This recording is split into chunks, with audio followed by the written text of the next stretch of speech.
Hello again, friends. This is Marsha at BusyBee MKT, and today I would like to share with you where I go to find the treasure. Unfortunately, X does not always mark the spot, so sometimes you have to hunt around and find those diamonds in the rough. So today I'm going to share with you a few of the places that I go where I have been the most successful at finding treasures. All right, one place that's on my regular rounds is my local Goodwill. Now, I'm a lucky girl because not only do I have a couple of Goodwills close to me, but they're super Goodwills. It says so on the sign. They're super, and I don't know what makes them super, except maybe they're bigger than a normal Goodwill, but they are super, and sometimes they're hit or miss. I never know what to expect. My family thinks I'm a little silly because I say I get a tingle when it's time to go to the Goodwill, like a spidey sense. I know that sounds really, really weird, but I'll give you an example. One time when my daughter Esther was really, really little, she's probably 2, I got the tingle. And I went to the local Goodwill, and just as I had gotten there, they had just had someone donate over 30 boutique style little girl dresses, all in Esther's size, and they were $1 a piece. So the tingle had led me to Sunday dresses for the year for Esther, and so I never doubt the tingle. I always listen to it, and I always know that if I feel the tingle and I go to the Goodwill, that I'm going to find something good. So a couple of things that you need to watch out for at the Goodwill is sometimes they get really impressed with things that are donated, and they put super high prices on things. And sometimes it's hard to know if you're getting a good deal or not. I highly recommend downloading the eBay app on your phone, because you can search for just about anything and see what the current prices are for what's being sold, and so that way you can kind of tell if you're getting a good deal or not. So be really, really careful about that. Another thing, when you're shopping Goodwill or really anywhere, make sure if you're buying glassware or ceramics that you check for chips, you check for cracks. Sometimes I get so excited when I find something really cool on a shelf that I'll just pop it in my cart and I won't really examine it and really look at it, and then I'll get it all the way home and realize it has a crack or it has a chip. So just a heads up, be really, really careful and examine everything before you check out. Also, another thing with the Goodwills close to me is if you find something that doesn't have a price tag on it, sometimes they won't sell it to you, and that can be really disappointing, especially if it's something that you really, really, really, really want.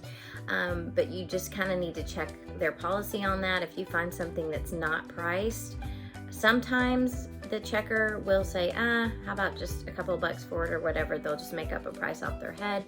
But sometimes they'll say, I'm sorry, that has to go back and be reprocessed. So don't get your feelings hurt if this happens to you. It's a common issue that treasure hunters find, that sometimes we have to leave things behind because they haven't been appropriately tagged, unfortunately.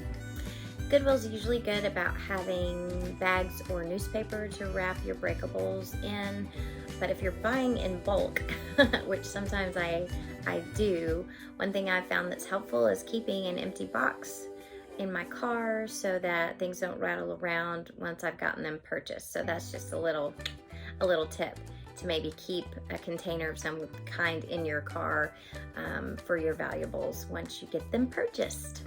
All right, other places I go to find treasure are the local little mission thrift shops or resale shops that benefit a specific charity or organization.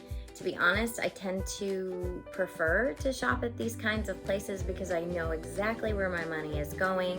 One of my favorite places to shop locally, 100% of their profits go to supporting women who are in crisis, domestic violence crisis, and providing them a safe haven. And so it makes me feel good to know that my money's going to support that. A couple of other places that I support, they're their profits go towards helping Meals on Wheels or helping with a food pantry. And so I always ask if I don't know or if they don't have it posted. I always say, hey, what do y'all support? Because to me, that's extremely important. And I tend to spend more money at places like that just because I know where my money is going. Also, those places tend to be less expensive than the local Goodwill. I'm not really sure why that is, but I have found that to pretty much generally be the case with all of the, they're not really mom and pop, but you know what I mean? Like the mom and pop thrift stores usually don't charge as much as Goodwill. So I have about maybe 6, 8 different ones locally that I kind of rotate through. Just check them, bi-weekly, just to see if they've got anything new. So I really like patronizing those kind of places. All right, the next place that I love to go treasure hunting is garage sales. Garage sales are super fun, and can always find really good deals at garage sales because people just want their stuff gone. They do not want to deal with it anymore. So a lot of times you'll find treasure for 25 cents. I found a beautiful Linux vase for 25 cents just a couple of weeks ago, just because they're like, take it. I also went to one, I guess it's been about a month ago. I pulled up, I got out of the car, and they said, everything is free. I said, what? They said, we've been out here 2 days. We're tired. We're not bringing any of it back into the house, so please take anything you want. What? So I did. So you never know with garage sales. How to find garage sales? Well, there's different ways. Facebook Marketplace often, if you search for garage sales, you can find them that way. There's also a website called Garage Sale Finder, which will show you where to find them. But to be honest, I'm kind of old school. So on a Saturday morning, I just get in my car and I just drive around until I see a sign. I brake for garage sales and turn and go in, and usually I just meander through the neighborhoods and figure I'm gonna hit the ones I hit, and hopefully the treasure will be waiting for me there. I enjoy garage sales, and I feel like garage sales just deserve a video all on their own. So I'll come back to that another time.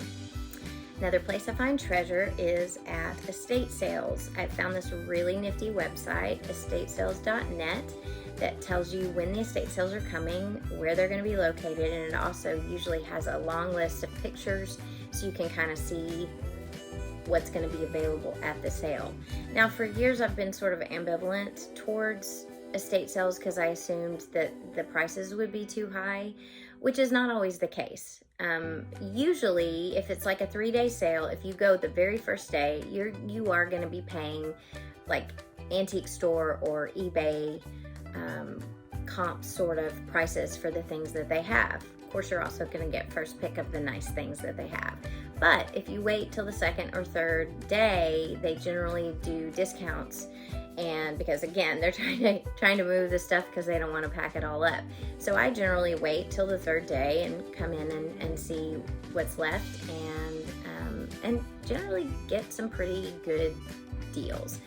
I've learned a lot about estate sales shopping, and so I think I may make another video with tips and tricks that I've learned on how to get some good deals at estate sales. So I'll say that for another time as well. And last, but certainly not least, one place I find treasure is on the side of the road. Guilty. Yeah, I found a chair, a beautiful velvet chair, high back chair on the side of the road that we used on the set for Peter Pan. We've probably used it actually for several shows since then. One of my proudest moments is one day I had a student come in and say, "Hey, Miss B, I found a dresser on the side of the road," and picked it up because I thought we could use it in such and such scene. Or, "Hey, Miss B, I found a mirror on the side of the road and I put it in my car and brought it to the school. Hey, Miss B, I found a vintage sewing machine out on the side of the road." I'm so proud. I'm teaching the future generation how to find stuff for free. So you just don't ever know. Last week, I was driving to the grocery store. and I found vintage suitcases on the side of the road.